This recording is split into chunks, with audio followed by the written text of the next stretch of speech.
Today we are starting another episode of the series for the Redline Lab, and I want to start again with Dare to be remarkable, build to be unforgettable.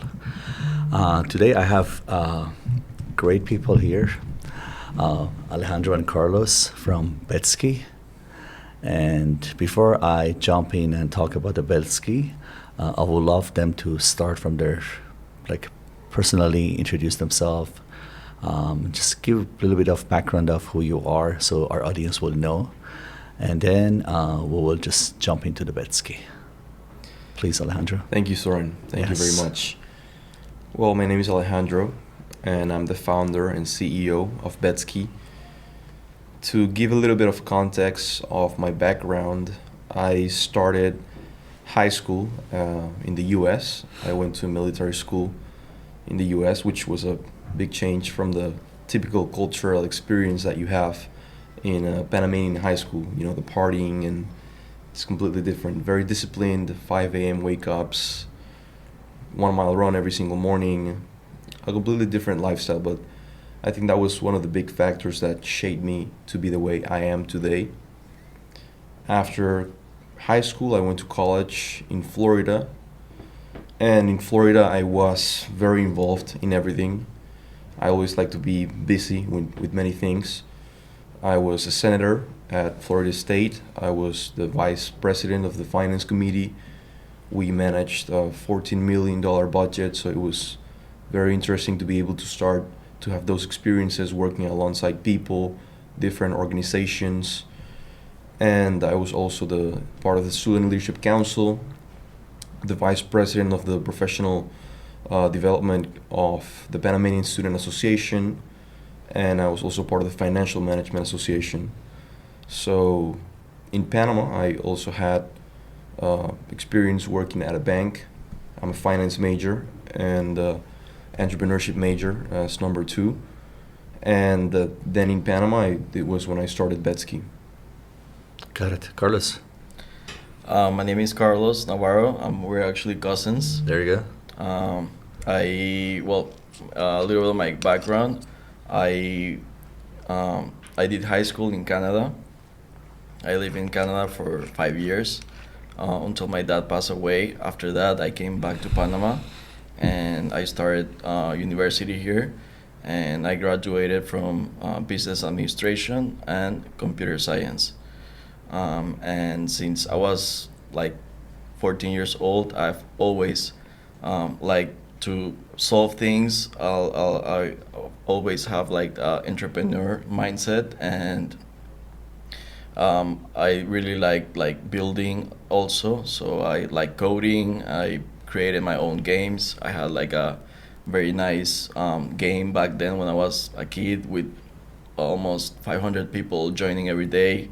And I was the owner in charge of everything, and it was very successful. After that, I came up with other businesses. Like I said, I'm an entrepreneur, and I have always liked to build. So, well, that's kind of my background. Yeah. The full transparency for the people and audience gonna see this video. Redline Lab is one of the investors in Betski. And from the first moment I saw these two gentlemen, which was one of our events, I had it in the background of my head, I need to communicate with this two great individuals, but it took us probably a few months to finally make that happen. But for me, was the discipline I see in both of you, and with in the younger generation, is very hard to find. And that's probably coming from your background, your family, the way you brought up, and boarding school, and on and on and on. And the same way with you, you're an entrepreneur, you want to build, you understand how to solve the problem. So that was our attraction toward the Betski, and especially individually to both of you. And I'm sure not only Betski, most of the things which we are going to build together will sustain for long term, and we will be able to add more value to the people who are using our infrastructures and our communities. Let's go quickly to Betski.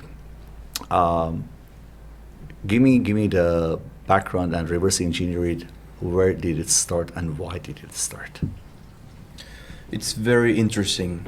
Betski started actually many years ago, but the first idea came when I was with, the idea of a betting platform came when I was, I think, 19 years old, so many years ago.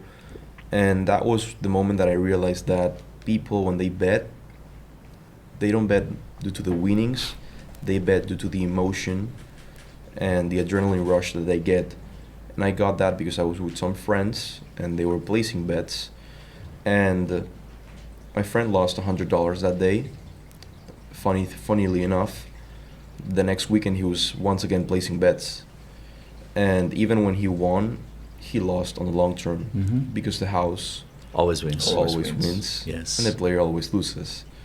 So I thought, there's got to be a way for people to get involved with being the house and actually being able to be part of that upside. And that was something that bothered me because I was a bettor as well. Yeah. And I experienced it firsthand. So that was really the reality. And the other part, which was more due to college, I was looking at financial statements of DraftKings, and I saw that their year-over-year growth was over 60%. And I thought, it has to be because of the legalization of states in the US. But then when you keep that growth for over 5 years, you keep having 60, 70, 50% year-over-year growth, that's when you have a trend. And I know that the US usually takes off before Latin America, and I know that Latin America is the fastest growing market for betting. So I saw that there was an opportunity, there was a gap, and it's the perfect moment. For people of which they don't know anything about a Betski, can you, in a few short paragraph, tell what Betski means and what it does? Of course. So we're an all-in-one online betting platform. We offer every single type of games, from casino to live casino, sportsbook, esports, and we give people the opportunity to become part of the house and become a casino owner through blockchain technology and tokenization. Correct. Carlos, let's build it up from that side. Tokenization of the assets of the Betski. Can you explain how that works and how people are participating right now? Yeah, so we are gonna offer our participants, they're gonna be able to stake their tokens into the platform, and we're gonna be giving revenue, 15% of all the GGR of the profits of the platform back to the users. So it's basically a revenue share of the profit of the corporation. Yes. Back to the user. Yes. So basically anyone who use the platform or plays the platform or not be able to get the dividend and have another exactly. income coming in back to them. So they're Yeah. owners of the platform. Yeah, basically, yes. Correct. If- So you're decentralizing the gaming and giving the access back to the people. Yes. Great. I'm trying to rush, but I'm trying to just find a timeline so we can follow with this. In election time in the U.S., poly market made a huge impact, and there are some of the swing states because of the poly market effect. They just turned to red, which was ultimately the presidency changed, and many people are happy, some are not, but. Beside that, when I saw Betski and we saw the sport betting and the online casino, remember the first conversation I said was predictive market. Yes. And so one of the things which I'm excited for Betski for the short future is the predictive market and prediction market. And would you just elaborate on that a little bit? I certainly think that prediction markets are going to be one of the biggest things in betting. We can see the growth that it has had so far with the elections, number one. But now I think that in the future you're going to be able to bet on almost anything. So there are even odds right now to who the next pope is going to be. Correct. For example. Yeah. Correct. So I think that those social events and social betting, it's going to take a big portion of the growth that we're experiencing right now, because people are not only betting now due to sports and that they have that stress. It's more of a social aspect. And the betting industry shifted from that taboo that was 15 or 20 years ago to now becoming something social that everyone is part of. If you personally don't place bets, you know someone that does. And I definitely think that poly market took that to the advantage, and that's why they had so much success. Carlos, when you're talking about the architect and you're the architect of this Betski, how how you were thinking about the UI UX and making it easy, the journey of the users from the time they're starting. Can you talk about the account abstraction, how you started it, how they are connecting, use of the wallet and tokens, and Yeah. etc. So we're trying to do the most friendly user possible. The platform, it's a very clean UI. We have put many hours into this, mostly because we want for everyone to be able to, people that they don't know how to bet, we want to bring them abroad. So we want them to show how easy it is to place a bet. So we have really take the time for doing this, very easy to navigate in the platform. So it's something everyone, even grandparent, is gonna be able to understand it without any problem. Is there any barriers in Latin America? That's where we are focused on for Betski, compared to the ones in the United States as far as the adoption to this marketplace? Well, Latam is most people that play into Latam platforms. They don't know, but they are actually playing with white label solutions, and that's something that we think it's gonna change over time, because building a custom solution like we're doing, we can do so many things different than others. And Can you just go deeper on this one? Because many people, when they play online, they don't know what they're doing. They don't know what is a white label. Yeah, white label, and what is a source code ownership Yeah. by your own. So a white label platform is a plug and play. Basically, you go and hire a company, and they will give you a already built platform. You just put your logo, and you can start marketing and start getting customers. And basically, it's the easiest thing to do, but you need to stick with what the company is offering you. You cannot do any customizations that you want. For example, if you want to add a certain feature, for example, you won't be able to do it, and that's something that really limits, the user experience. For example, in our case, that we're doing a custom solution, we are able to do anything that we think is the best for the user experience. So we can add any features we want, any features that we think that they're innovative in the market, because they're always innovating stuff. Yeah. So yeah. Back to the CEO hat.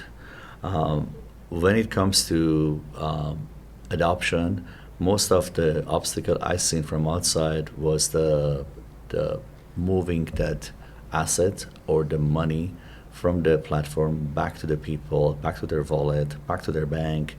Can you say how you're navigating this entire thesis so people can understand? Yeah, it's actually, how you make something mainstream is to make it as easy as possible and to make people use it without even realizing that they're using it. So this is why we implemented both facilities. For traditional players, they will be able to bet on cash deposits, bank transfers, credit card, debit card, and cryptocurrency users will be able to bet with all major cryptocurrencies. Mm-hmm. So you as a token holder, you are not dependent on people buying the token, number one, or on people betting with the token, because we're going to take the gross gaming revenue from all the bets placed with traditional payments and major cryptocurrencies and flow it back to token holders. So we're bringing value from outside of the ecosystem directly to the token holders in a streamlined, easy way that doesn't incentivize buying power or anything at all, because we're the ones applying that buying pressure. Got it. When it comes to tokenization, is this going to be part of? I know, but I want to make sure the audience also understand it. Is it similar thing to like a real world asset, and you're tokenizing it and giving that percentage back to the people as a fractional level, or? That's a very good question. I think tokenization is the future. Yeah. In music, people will be able to own royalties of the artist. Yeah.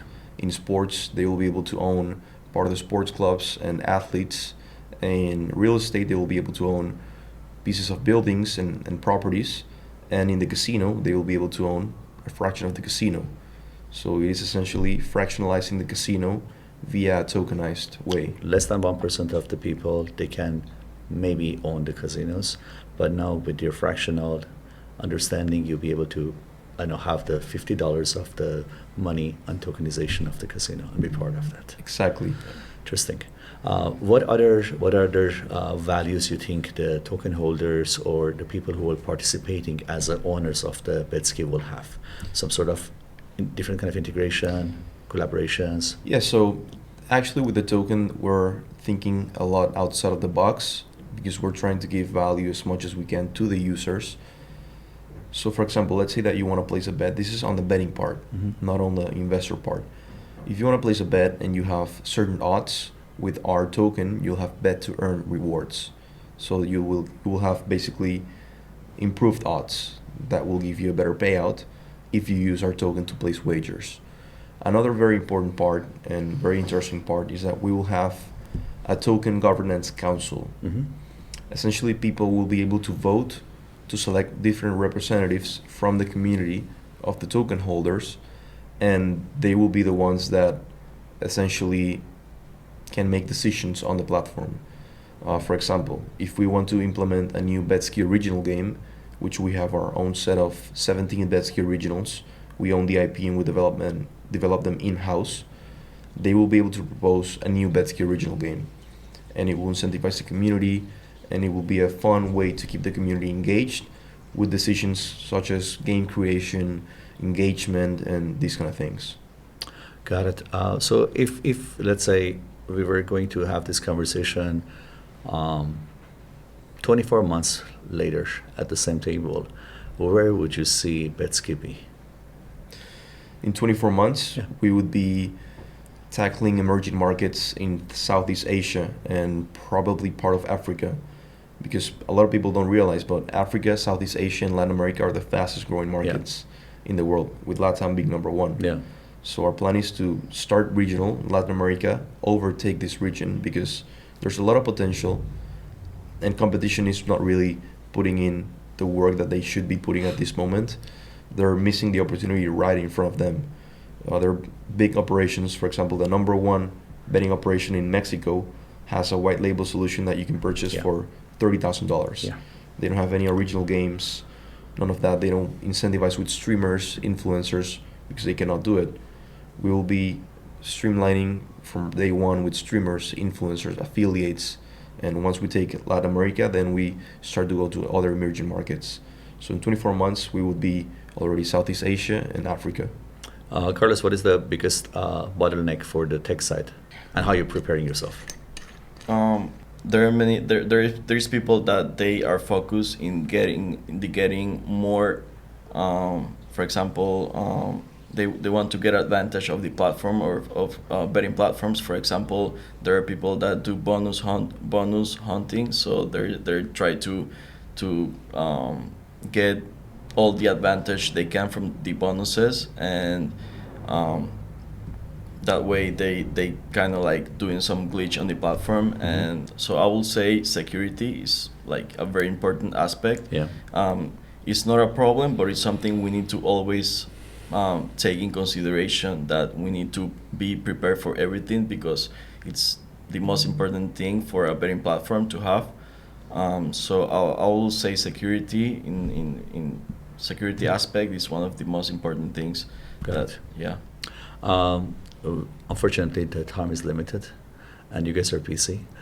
And I would love to finish with where people can find out more about the Betski. How would you guys want them to communicate with you? Is platform open for registration? Can they still purchase the tokens, and et cetera, et cetera? You start. Yes, for sure.